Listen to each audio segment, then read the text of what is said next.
আসসালামু আলাইকুম প্রিয় viewers, SK Saif media YouTube চ্যানেলের নতুন একটি ভিডিওতে আপনাদেরকে জানাই আন্তরিক শুভেচ্ছা এবং অভিনন্দন। প্রিয় দর্শক, আপনাদেরকে নিয়ে আসলাম আমাদের সেই মরিচের প্রজেক্টে। আপনারা দেখছেন মরিচের গাছগুলো কি সুন্দর হয়ে গেছে।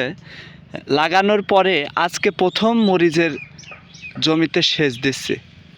আজকে মরিচ গাছগুলোর বয়স 19 দিন কিংবা 20 দিন হবে, দু একদিন কম বেশি হতে পারে।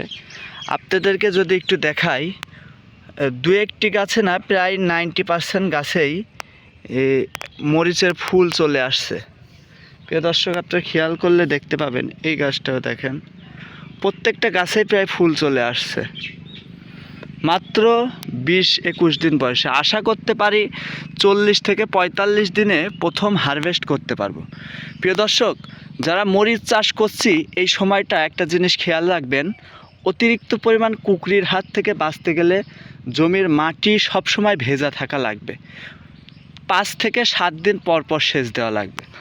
আমার মাটির এখান থেকে সেচ দেওয়ার ব্যবস্থা একটু দূরে, এজন্য আমার আরও আগে সেচ প্রয়োজন হলেও বৃষ্টি হবে হবে হবে এরকম করতে করতে, বৃষ্টির অপেক্ষা করতে করতে দেরি হয়ে গেছে। আপনারা দেখেন আমাদের গাছের চেহারা এখন পর্যন্ত মাশাআল্লাহ অনেক সুন্দর আছে, বোঝা যাচ্ছে কি না।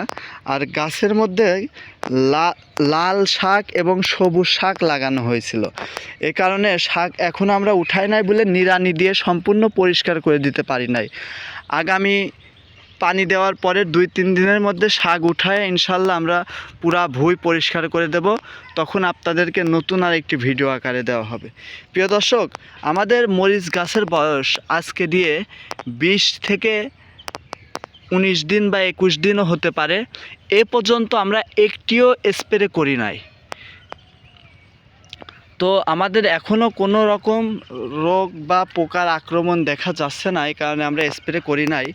তো প্রথম স্প্রে কি করি, পর্যায়ক্রমে ধাপ বাই ধাপ স্প্রের সার প্রয়োগ সব আপনাদেরকে দেখানোর চেষ্টা করব। আজকের ভিডিও এ পর্যন্তই। আমাদের ভিডিওগুলো যদি ভালো লাগে, আমাদের চাষাবাদ পদ্ধতি যদি ভালো লাগে, আমাদের চ্যানেলটি সাবস্ক্রাইব করে পাশেই থাকবেন। আসসালামু আলাইকুম।